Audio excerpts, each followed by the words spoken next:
Just 40 years ago, a revolutionary concept, plate tectonics, changed the way we think about Earth. It helped explain Earth's most violent shudders, explosive forces, and even what gave rise to her tallest mountains. By understanding how and why the ground constantly shifts under our feet, geoscientists can show us what lies ahead. The stresses build up, and then bang, we have an episode. Look up. Look around. Look deep below. On this episode, we explore the shifting layers beneath our feet and how they alter the faces of Earth.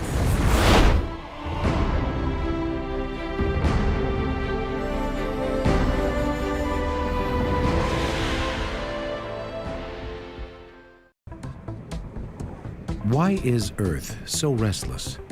What causes the ground to shake, volcanoes to erupt, and great mountain ranges to rise to incredible heights? The face of Earth is continually shifting, influenced by a process called plate tectonics. Earth's surface, the lithosphere, is a mosaic of many plates girdling the planet like seams on a baseball. These plates drift on top of Earth's hot and slowly churning mantle, over time colliding, breaking apart, and grinding against each other. To understand tectonics, scientists look back only 200 million years, because earlier geologic evidence has been either recycled or hidden by Earth's processes.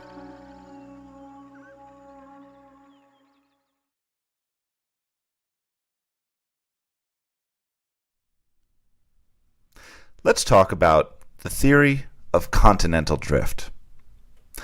Why don't we look at a world map? Have you ever seen one of these? Well, of course you've seen one of these. Everyone has seen a map of the world. In fact, you probably first saw a map of the world when you were in kindergarten.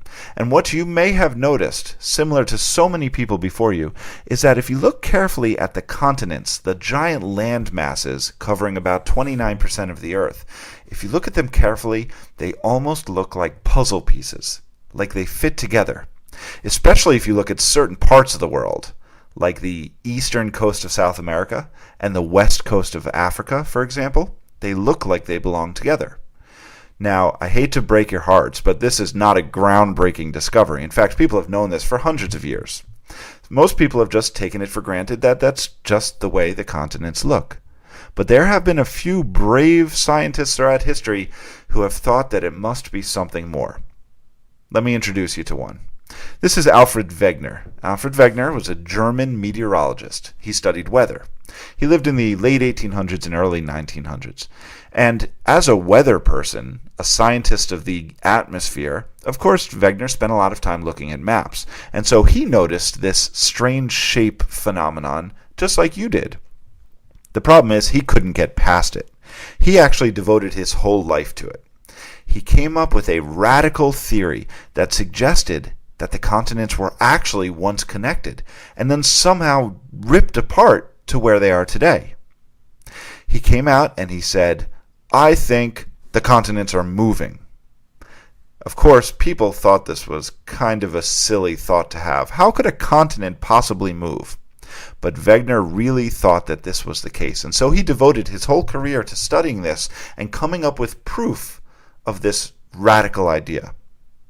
In fact, Wegener didn't just think the continents were moving. He actually believed that there was a time when they were all connected, and they have since drifted apart to their current locations.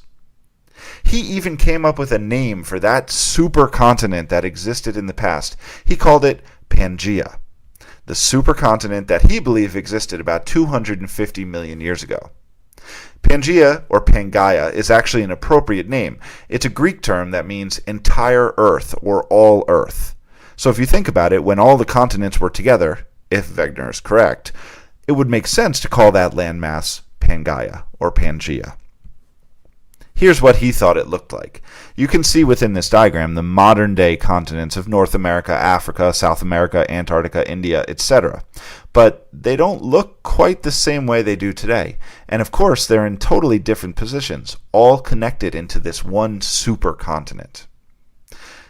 Now, people thought Wegener was a little bit nutty, and so he knew that if he was going to make any headway with this idea, he had to come up with evidence.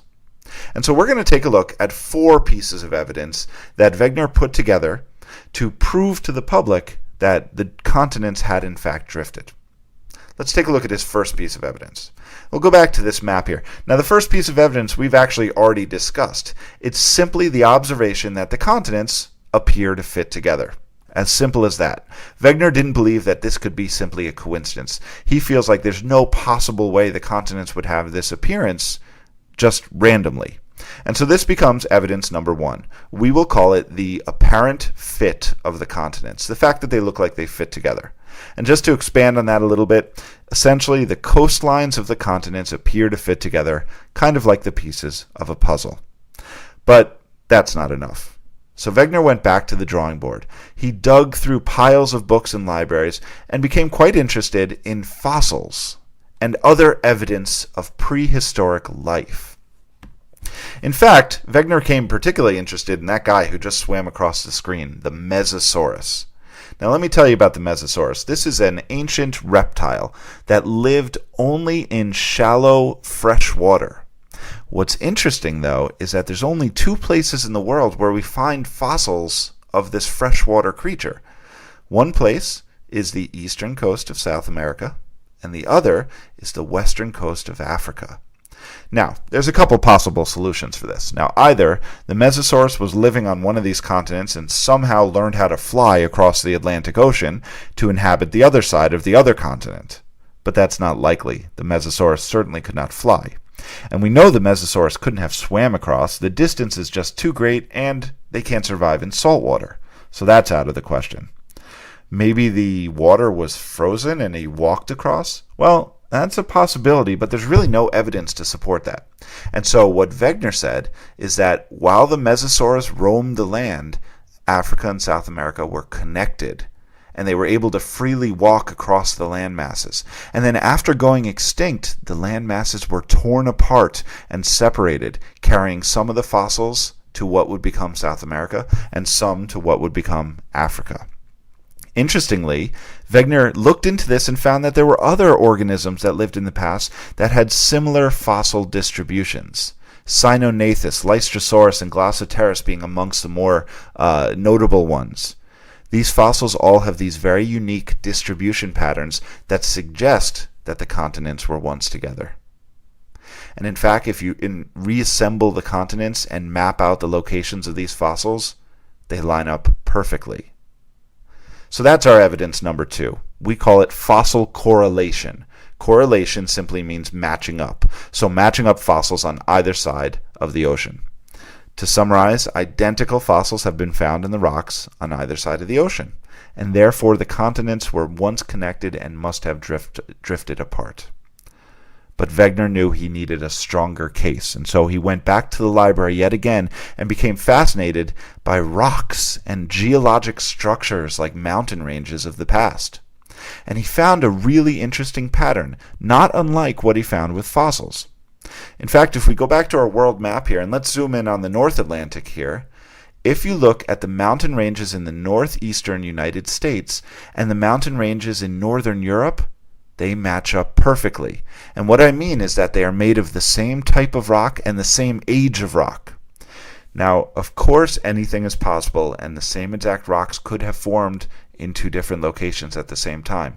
But geologically, that's unlikely.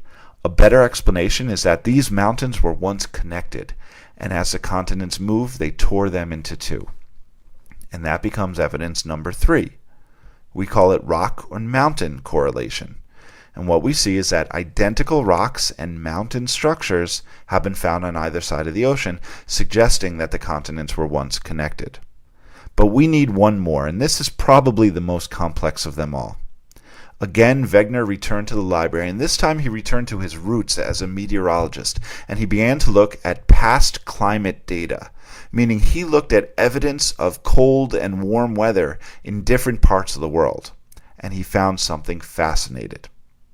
See, he first looked into glaciers. So glaciers are these giant rivers of ice that move slowly across the Earth's surface. And of course, glaciers have to be found in cold parts of the Earth. Today, they're restricted to only the highest mountaintops and of course the north and south poles of the Earth. Something interesting about glaciers is that they move, and when they move over the rock beneath, they leave evidence in the form of scratches that we call glacial striations, which you see here. Now, how does this relate to continental drift? Well, if we look at our map, if you look in the present-day tropical rainforests of South America and Africa, you will find glacial striations. Here, in these two regions, you find these scratches in the bedrock. Now, if you think about that, how could there be glaciers in a tropical rainforest? Unless it wasn't always a tropical rainforest. This suggests that these continents were not always in their warm equatorial regions like they are now. They were once down near the South Pole where it could have been cold enough to have glaciers, and they have since drifted apart. But Wegener wanted more from this climate data, and so he began to explore a little deeper. And that's when he came across this rock. This is a sedimentary rock called bituminous coal. We know it because we burn it for energy. It's a fossil fuel. What we know about bituminous coal, if you were to look in earth science reference tables, you would see that bituminous coal is made from compacted plant remains. So picture tropical plants like this dying on this forest floor and getting compressed over millions of years to form coal. Now let's look at where coal is found on Earth. Anywhere you see this little icon, we have found coal deposits. Now let's think about this. Coal forms from tropical plants, yet it's found in Antarctica, in northern Europe, in northern Asia, and the southern tip of Africa and Australia, and in the northern United States. These are not tropical climates, yet they have coal, which is evidence of a past tropical climate. And so this, just like the glaciers, suggests that the continents have moved over time. And that becomes evidence number 4. Paleoclimate data, or past climate data. The observation that coal has been found in cold areas, and that glacial evidence has been found in warm areas. And with these 4 pieces of evidence, Wegener published his book, The Origin of Continents and Oceans, in which he laid out his case for continental drift, suggesting that all the continents were once connected in a supercontinent called Pangaea, which existed about 250 million years ago, and since the continent has ripped apart into the present-day landmasses that we know so well. Later in his life, Wegener took an expedition to the North Pole, and in this expedition he wanted to gather more evidence to support his theory of continental drift. Unfortunately, on a very cold, dark, stormy day, Wegener set out on an expedition to gather food for his colleagues, and he never was heard from again. Wegener died of exposure and was frozen in the ice, and his body is actually still there today, frozen forever. The sad thing about that is that Wegener was never able to explain what made the continents drive, what made them move, what made the supercontinent rip apart, and so he died before his theory would become accepted by the scientific community. He never got to see his life's work come to fruition.